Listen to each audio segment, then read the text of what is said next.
Hello, welcome to Queen of the Classroom. I am your lovely host, EQ, Education Queen.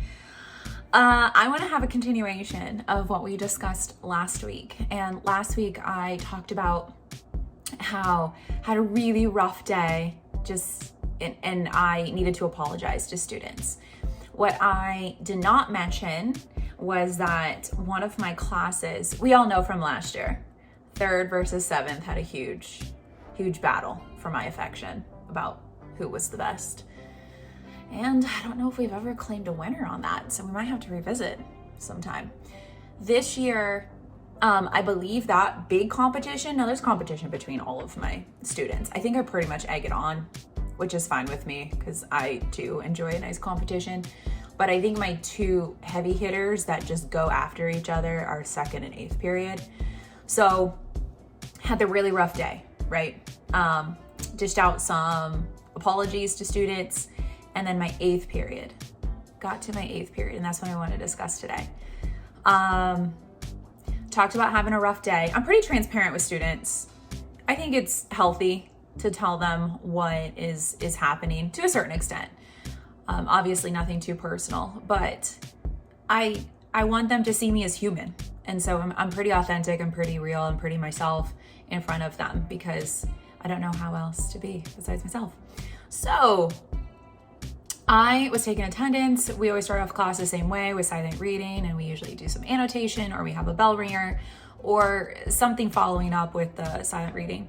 While students are silent reading, I received an email from a student. And in computer solutions, then students have the option to send any teacher an email to work on their letter writing skills. And not to brag, but I've received quite a few. Okay, I guess that was a brag. But I really enjoy them. And I happened to get one from a student that was in my 8th period earlier that day, but I had just had the moment to sit down and look at my emails. And I was like, oh my goodness. And I mean, everyone's silent. So they're like, what? I said, oh, let's say Jane. It wasn't Jane, but I don't know if this student wants me to put him or her or they on blast. So I'll just say Jane. Jane wrote me an email. And I said, this is just what I needed. Thank you so much, Jane. And the student kind of nodded, kind of a quieter student among the bunch. So then silent reading continues. And then pretty soon I get a letter on my desk. And it talks about, it's from all the members from that table. And they're just like, thank you for being a very nice teacher. You're very nice and kind. All hail the queen. You're the best teacher. And it's the right you're impressed. Thank you for everything you've done. So I was like, announcement, everyone. So I interrupt silent reading again and say, table 8 has just given me a very nice letter. Just wanted to point that out. So far we have Jane writing me an email, and now we have table 8, and I can hear like there's a quiet hush, but not silent, going around the room, because now I start seeing a bunch of people start getting out notes and letters and paper, and they're like, get ready.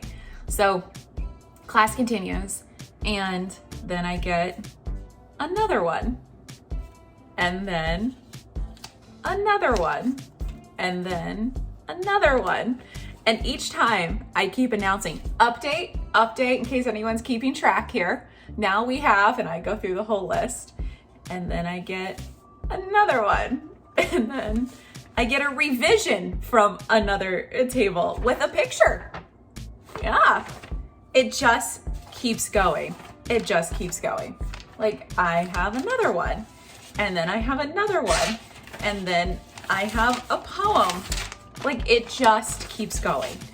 So needless to say, I pretty much was fishing for them too, but that's okay. I needed them. All of these letters I keep with me from the day that it happened. I have kept them with me in my purse, not even in my backpack or in my school bag or whatever. In my purse, I hold on to them and I carry them everywhere with me. And that's how much they mean to me, because I look at those. I'm not gonna cry. Gotta you have to blow, like you have to have somebody blow into your eyes when you're about to cry, because then you won't cry, but then it's COVID, so I guess you can't really do that. So I'm gonna try to blow in my own eyes. Okay, it kind of worked. Not gonna cry. It just really meant a lot.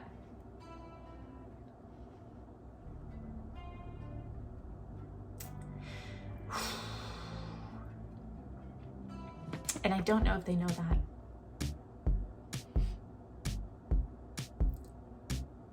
I need to tell them that tomorrow. It just meant a lot. So, I'm gonna blow in my face again. Hold on.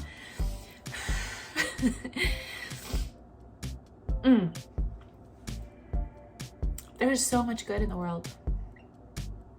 There's so much good. And even if you have a bad day, look for the good, because there's a lot of it.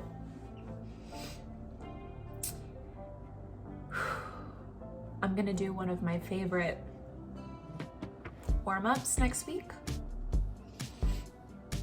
as a thank you for the love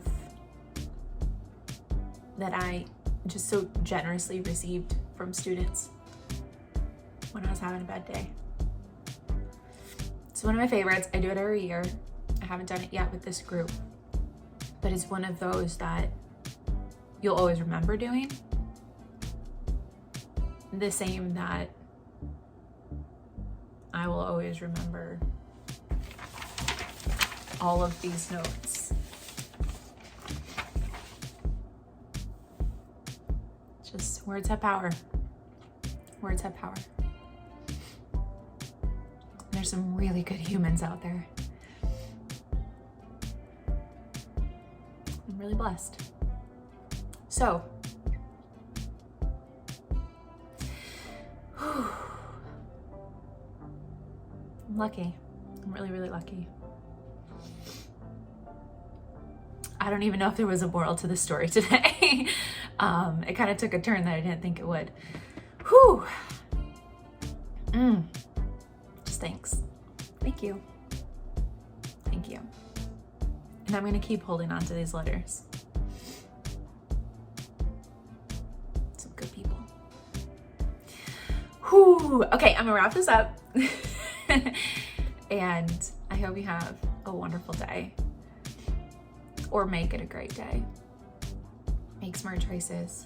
Be kind to one another. Be kind to yourself. Bye.